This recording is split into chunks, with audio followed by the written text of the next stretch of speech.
Right when the elegant jazz music filled the air under the dazzling crystal lights, I felt a chill run straight down my spine. The ballroom at the Ritz-Carlton in Denver was glowing. Crystal glasses clinked, laughter rose, everything sparkling with luxury. But in just a fleeting moment, my world came crashing down. In front of more than 200 guests, politicians, investors, well-known business leaders, two security guards gripped my arms. The emerald silk gown my husband had chosen for me suddenly felt heavy, like chains weighing me down. And then I heard that cold voice behind me. "Take this useless woman out." I froze, my heart stopping in my chest. Every pair of eyes followed me. Some full of pity, others curious, as if they had already seen this scene in their heads. And what broke me wasn't their stares. It was the sight of Richard Carter, my husband of 23 years, standing there with his back to me, carrying on his conversation as if I never even existed. My heels slipped on the polished marble floor, each step echoing back into the sudden silence. In that moment, I knew this wasn't just public humiliation. I was stripped of everything: my identity, my place, and the trust one had given away for half my life. Outside, Denver's night was cold. The wind from the Rockies cut against my skin, making me shiver. I lifted my eyes to the Colorado sky, stars glittering above, and I asked myself, how does a wife, a co-founder, become a stranger in the very story she helped write? Back then, I couldn't have known. That very public slap across my life would open a path I never dared to imagine for myself. Before that fateful night, if someone had asked me about my life, I probably would have smiled and said I was living the American dream. A house with over 5,000 square feet in the Denver suburbs, a perfectly trimmed lawn, a garage full of luxury cars, and vacations to Tuscany or Paris planned a year in advance. From the outside, people must have believed Elizabeth Carter had it all. A long marriage, a successful husband, a picture-perfect family. But under that flawless surface was a different story. The story of a woman who gave up her youth, her money, and even her own dreams to build her husband's career. 23 years ago, Richard was just a young lawyer with big ambitions and a tiny office he rented downtown. And me, back then, I was Elizabeth Monroe, a hardworking paralegal. I believed in his dreams so much that I put up my inheritance as collateral to expand his firm. There were winter nights when snow piled high on the Colorado streets, yet we sat in that little rented office, combing through every contract, rewriting every clause. I brewed the coffee to keep him awake, but I was also his sounding board, the one tossing out strategies. When his firm won its first big case that made the papers, Richard hugged me tight and whispered, "We did it." Years later, the elegant dinners in our grand dining room never felt as warm as those nights with cold pizza in our shabby old apartment. Still, I believed, or tried to convince myself, that the love and the partnership we once had were still there. Our only daughter, Anna, sometimes asked innocent questions that cut deep. Once, while watching the news, she pointed at the screen where Richard was shaking hands with the governor and said, "Mom, why is Dad always on TV but I never see you?" I froze for a second, then forced a smile. Because my job is to stand behind, sweetheart. Some people are born to shine in the spotlight, and others choose to hold things up from behind. Anna didn't ask again, but I saw the confusion in her eyes. And right then, I realized I was slowly turning myself into nothing more than a shadow. When Richard was nominated to join the so-called Billionaires Club, not an official title, but one of the most powerful circles in Denver's business world, I thought it was going to be our moment. I even prepared a silver bracelet engraved with the coordinates of Malibu Beach, where he'd proposed to me, as a gift. A reminder of the long journey we'd walked together. But months before that gala, I started noticing the changes. Richard spent more time at the gym. He switched from thick black glasses to contacts that made his eyes look young again. His credit card bills showed dinners at restaurants I'd never been to. And every time his phone buzzed, the smile he gave that screen wasn't the one he gave me. I brushed off my doubts, telling myself I was just being too sensitive. I thought maybe he was just buried under the pressure of business, And once again, I needed to be his quiet support. I had no idea I was about to walk straight into a night that would shatter every single layer of disguise. The moment I stepped into the Ritz-Carlton ballroom that night, I took a deep breath to steady myself. The room was blazing with hundreds of crystal lights. White tablecloths draped every table, champagne glasses sparkled gold. People called it the event of the year in Denver, a celebration for Richard Carter, the lawyer-turned-billionaire, founder of Carter Gray Holdings. And I, his wife, believed I'd be standing right beside him in that grand moment. At first, I was still met with polite handshakes. The governor's wife, Linda Hughes, kissed me on the cheek in that high society way and smiled softly. Richard must be so proud tonight. I nodded, trying to add something. We worked together for this moment. For a second, her eyes dimmed. Her smile turned just a little forced before she quickly turned away to someone else. The deeper I moved into the crowd, the stranger the air felt. Conversation stopped as soon as I walked up. Some eyes looked at me with pity. Others exchanged glances, like they were sharing a secret I was the last one to hear. By the chocolate fountain, I caught a whisper behind me. Poor woman. The whole city knows except her. I spun around, but the faces had already shifted into small talk about the weather. A cold shiver raced down my spine. I searched for Richard through the crowd and finally spotted him. Sharp in his tailored tux, silver hair neatly combed back, standing in the center of investors and politicians. He was magnetic, every gaze locked on him. I stepped closer, telling myself, this is our moment. But when I touched his arm lightly, he glanced at me for only a second. Then came that polished smile. The one I'd seen him use on difficult clients, never on me. Oh, Elizabeth, you made it. No hug. No introduction to the men around him. Just a bland line, polite but cold. The circle of men around him quietly drifted away. One excused himself to find his wife.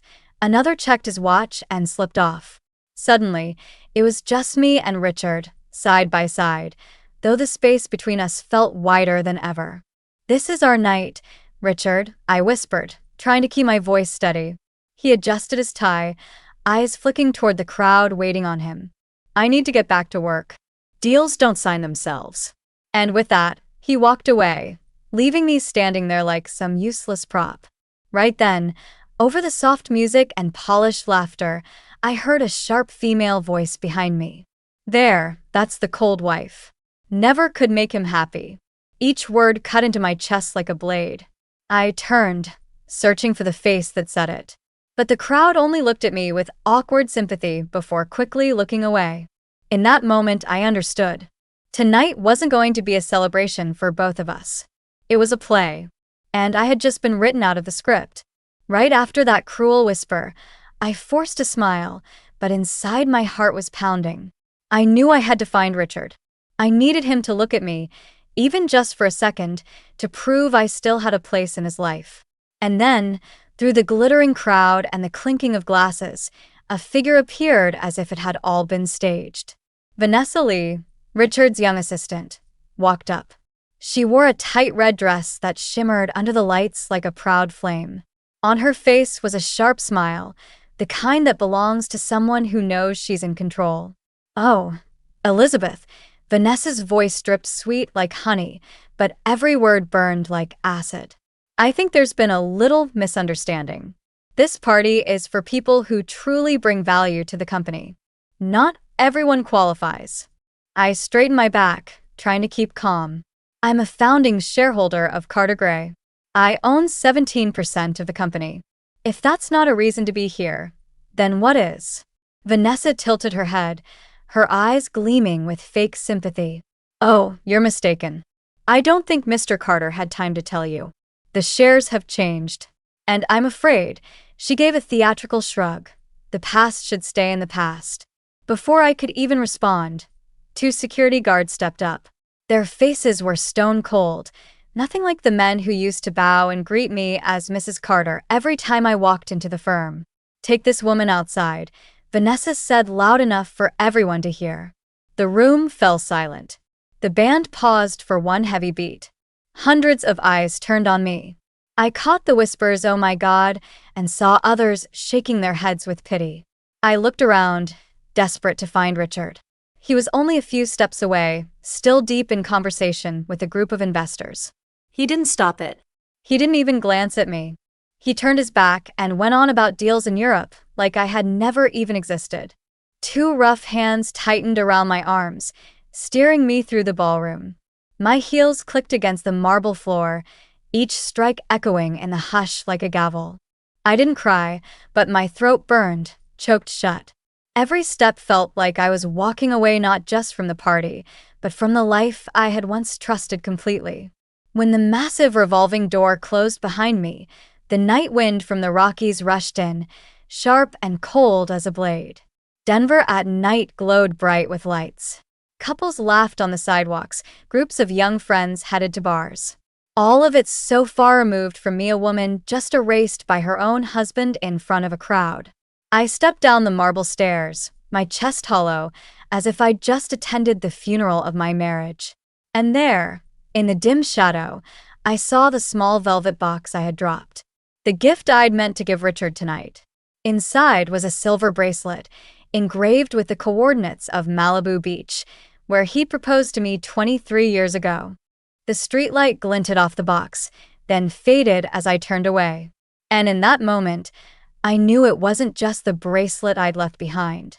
It was my love, my sacrifices, and every ounce of trust one had ever given. I stopped at the bottom of the marble steps, my legs shaking like they had no strength left. The December night air in Denver was biting cold, each breath turning into white smoke drifting into the wind. The music from the ballroom faded, and all I could hear was the pounding of my own heartbeat. Inside the little clutch I carried, the spot where the gift should have been was empty. I searched frantically, then realized the blue velvet box had slipped onto the step behind me, still catching a faint glow from the golden lights. Inside was the silver bracelet engraved with the coordinates of Malibu Beach, where Richard had knelt and asked me to marry him 23 years ago. I stood frozen, staring at the gift lying there like some cruel symbol. What once stood for love and a beginning was now abandoned on cold stone, just like me in that moment. Part of me wanted to run back, to hold on to that last piece of memory. But another part stronger whispered, "Leave it. It's over." The doorman glanced at me, then quickly looked away, pretending to study his clipboard, like my presence wasn't worth noticing anymore. I suddenly felt like a ghost, invisible in the very world that used to be mine. A sharp wind rushed down from the Rockies, making me shiver. I wrapped my arms around myself, but it wasn't just the cold. My chest felt shattered into pieces.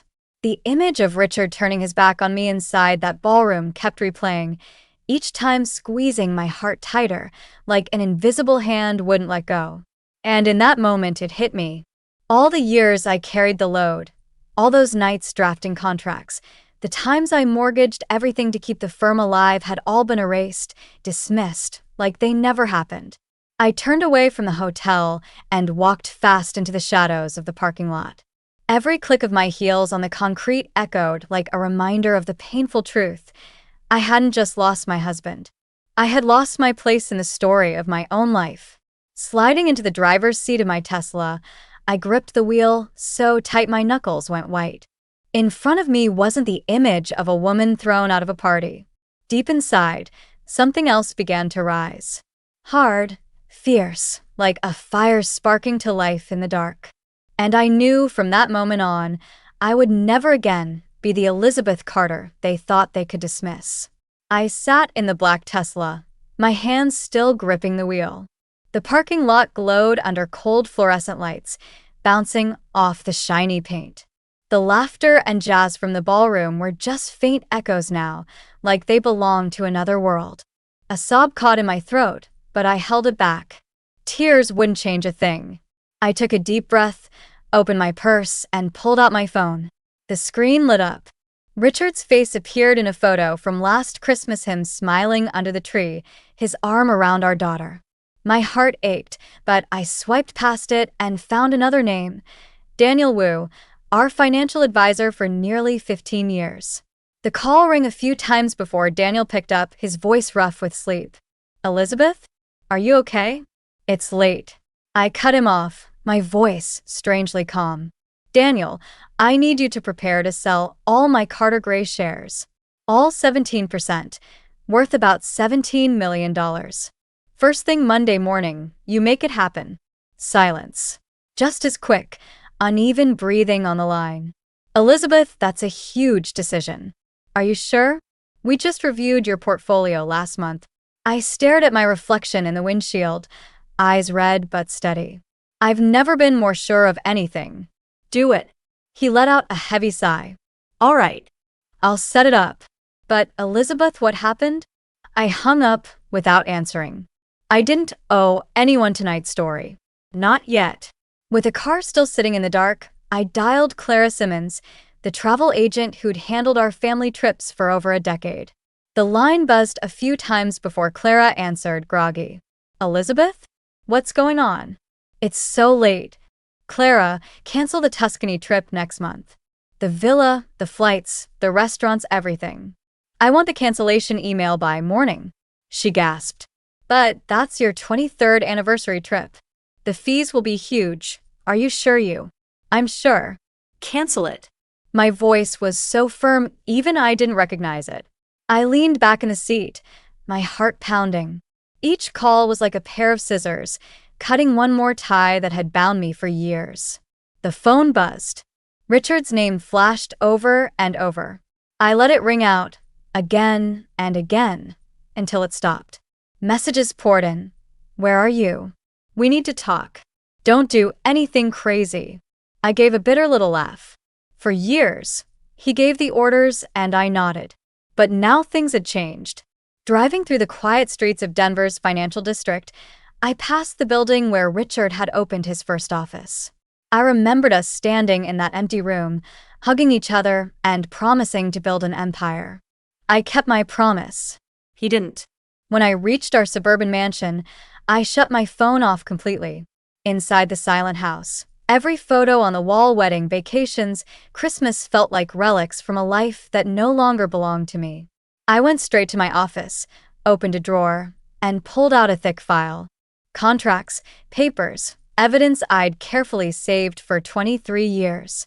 Tonight, they weren't just paper. They were my weapon. I sat at the desk, laying out the files like a general preparing for war. A single truth rose up in me, clear as day. I wasn't the forgotten wife anymore. I was Elizabeth Monroe, the co-founder, the one who bled and worked to build Carter Gray.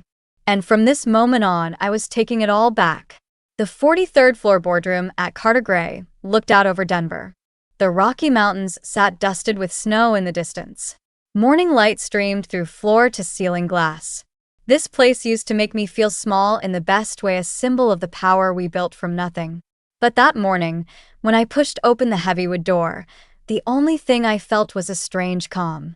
I got there 30 minutes early. That gave me time to spread the files across the long polished table. Contracts, bank records, paperwork all arranged like chess pieces ready for a match. I knew every signature, every number could change the game today. Board members trickled in, and they all avoided my eyes. James Whitman, the longtime CFO, nodded with awkward sympathy. Patricia Webb, head of legal, looked pale and sleepless. The room, used to million-dollar negotiations, felt thick with tension. The door slammed open and Richard came in. His Armani suit couldn't hide how worn out he looked. Hair messy, tie crooked, dark circles under his eyes. He glanced around and stopped at the chair at the head of the table, the chair that for years only he ever took. Elizabeth, his voice rough, each word sharp. What the hell did you do? I smiled faintly and leaned back. Good morning, Richard. Good morning, everyone. I think you all know why we're here. Richard slammed his hand on the table. The sound made a few heads jump. You triggered a financial crisis. Shares plunged. Banks are calling nonstop. Are you trying to destroy everything we built? I calmly opened the first file. Funny you say we. Because in every article, every interview, the name Elizabeth Carter never shows up. I slid a copy of the company's 1999 formation papers across the table. That's my signature, Richard. I'm co-founder. I was an original investor. He frowned and tried to sound dismissive. That's just paperwork. Everyone knows I'm the one who built this firm. I set another file down. In 2001, when the company was about to collapse, who put up personal assets to guarantee that $3 million loan? You? No. Me. Silence fell. I saw Vanessa standing at the side. Her power red outfit couldn't hide how tense she looked. I kept going steady. Over 23 years, I put more than $27 million of personal funds and inheritance into Carter Gray. I brought in our first strategic clients from my family's legal network. I put in the work, the sweat, my youth. Yet, to you, I was a shadow. And when I wasn't needed, you let someone publicly humiliate me at that party. Richard's face drained of color, but he tried to fight back. You're acting out of control. This is the rash move of a hurt woman. The board won't accept this. I looked him in the eye, calm and certain. The board doesn't have a choice. I legally sold all my shares. That money is no longer Carter Gray's. And unless you can raise $27 million before the market closes, the company will be insolvent. The room felt like it could be sliced with a knife. James Whitman bent over his notes, scribbling fast. Patricia Webb gripped her hands, her lips trembling. I turned to Vanessa and let my gaze settle on her. Maybe the firm can still be saved, but it needs new leadership without scandal, without suspicion. Every eye in the room shifted to Vanessa. Her face went pale. Her lips moved, but no sound came out. I saw panic rise in Richard as my meaning hit him. "Don't be ridiculous, Elizabeth," he shouted. "You're just trying to get revenge. You'll drag us all down because your ego's hurt." I stood, gathering the files. This isn't revenge. This is justice. I'm taking back what's mine. My words echoed through the cold room. Richard slumped back in his chair, stunned. And in that moment, I knew the balance of power had completely shifted. The next morning, I woke up in the big house that used to be Richard's pride. The Denver sky was bright and clear, sunlight pouring through the wide windows. But inside me, it didn't feel like any other morning. There was no trace of Richard Carter's wife. There was only Elizabeth Monroe, the woman who had just turned an empire on its head. I walked down to the kitchen and made myself a cup of coffee. The grinder hummed in the quiet room. No sound of Richard typing away, no endless phone calls while I rushed to bring coffee to his desk. For the first time in years, that silence didn't feel scary. It felt like space that finally belonged to me. I sat at my desk and opened the divorce papers. The pen glided across the page as I signed the name Elizabeth Monroe, the name I'd left behind 23 years ago. This time, that signature was a declaration. I was back to being myself. In the days that followed, I let myself try the things Richard used to call a waste of time. I signed up for a community photography class at the local art center. Holding the camera in my hands, looking through the lens, I discovered another world, one where beauty wasn't about showing off, but about capturing hidden stories. On the first day, the instructor, Elena Rodriguez, a photographer who had worked with National Geographic, walked over to look at a picture I'd taken of a rose in my garden. She put her hand on my shoulder and smiled. "You have a storyteller's eye. Not just an image, but emotion." Her words lit something in me. For so many years, I'd been just a shadow. I never once believed I had my own way of seeing the world. That evening, Anna came home. She's 19 now, in college up in Boulder. When she saw me editing photos on my laptop, she sat down beside me, her eyes shining. "Mom, since when do you love photography?" I laughed, a little shy. Maybe I always did. I just never let myself try. Anna put her hand on mine. "I've never seen you look this confident before. I'm so glad you're finally living for yourself." Tears filled my eyes, but this time they were tears of relief. In that moment, I realized something. I wasn't just reclaiming power in business. I was rebuilding my bond with my daughter, something I'd let slip away in all those years living in Richard's shadow. A few months later, I invested in a sustainable fashion startup run by two young designers. When my lawyer, Rebecca Martinez, heard the news, she asked, "Why this field?" I smiled. Because I want to prove success doesn't have to come from exploitation.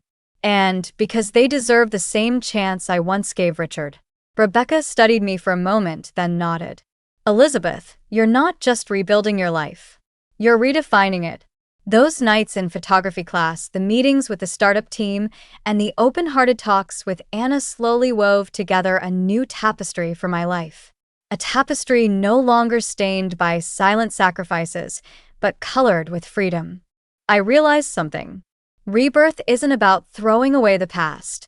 It's about learning to let the cracks bring the light in. And with that light, I began writing the next chapter of my story. 12 months after the night I was dragged out of the Ritz-Carlton, I found myself standing in front of another brightly lit room. But this time, every eye on me wasn't filled with pity or gossip. They were here because they wanted to listen. They wanted to see my work. My first solo photo exhibition, Resilience, Women Reclaimed, opened at a gallery in downtown Denver. The portraits on the walls were of women who had lived through major upheavals: divorce, job loss, illness. And in their eyes, I saw the same light I'd noticed in the mirror the morning after I signed my divorce papers, the light of resilience. Voices whispered around me, but this time they weren't cruel. A middle-aged woman walked up, pointing at a photo of an elderly lady with silver hair smiling, though tears still streaked her face. This feels like me. I'm going through a divorce after 30 years. Thank you for giving me hope. I took her hand, feeling its trembling warmth. You're not alone. Joy is still waiting ahead. And in that moment, I knew I'd found my own voice. I was no longer Richard Carter's wife. I was Elizabeth Monroe, an artist, an investor, and most of all, a free woman. But fate still had one more meeting in store. As I stepped outside to breathe in the crisp Colorado fall air, I saw a familiar figure. Richard stood there, looking older than I'd ever seen him. His silver hair was unkempt, his expensive suit couldn't hide the exhaustion. His eyes followed me, stripped of arrogance, filled only with regret. He walked toward me slowly, as if afraid I'd turn away. "Elizabeth, you look happy." I nodded, my voice calm. "Because I am." He drew in a long breath, his words breaking. I'm sorry. "For everything." For losing you. I met his gaze, and for a split second, I saw the young man he once was, the one who held my hand on Malibu Beach and promised me a future. But that image faded, replaced by the truth. We no longer belonged to each other. "Thank you for saying that," I replied softly. "But an apology can't take us back. I've found my own path, and it doesn't have space for you." He lowered his head, shoulders slumping, then turned and disappeared into the crowd. Small. Lost. I breathed deep, letting the crisp autumn air fill my lungs. Behind me, the gallery glowed with photographs carrying my name. Ahead of me was a new journey. That weekend, Anna and I would drive the California coast, capturing cliffs and crashing waves. When I stepped back inside, I saw Elena, my photography instructor, raising a glass of wine in my direction. "Elizabeth, you're not just telling stories through photos. You're living one women can look up to." I smiled and lifted my glass in return. Inside me rose a peace I'd never known in 23 years of marriage. 1 year after public humiliation, I wasn't just standing tall. I was soaring, on wings of my own. One late autumn morning, I drove along California's coastal highway. The sun was just lifting off the horizon, casting golden light across the ocean that shimmered like silver. Waves crashed into the cliffs, sending up white spray, while the wind rushed through the open window carrying the salt of the sea. I pulled over at a quiet overlook, where seabirds circled high above. Reaching for my camera from the back seat, I stepped out, letting the wind whip through my hair. Standing there, I lifted the lens toward the endless horizon. The view was raw and powerful, just like the journey I'd taken, turbulent, but full of possibilities. I snapped a photo, waves crashing hard against the rocks, foam bursting white. In that moment, I knew I had closed a long chapter of my life and opened a new one. I was no longer the shadow behind a husband. I no longer needed anyone else's eyes to validate my worth. I was Elizabeth Monroe, a woman who had rewritten her own story. Breathing deep, I heard the ocean wind whisper one word: freedom. And for the first time in years, it didn't feel distant. I want to say something to anyone listening to me today. If you've ever been dismissed, ever felt invisible in your own life, remember this: there's always a way out.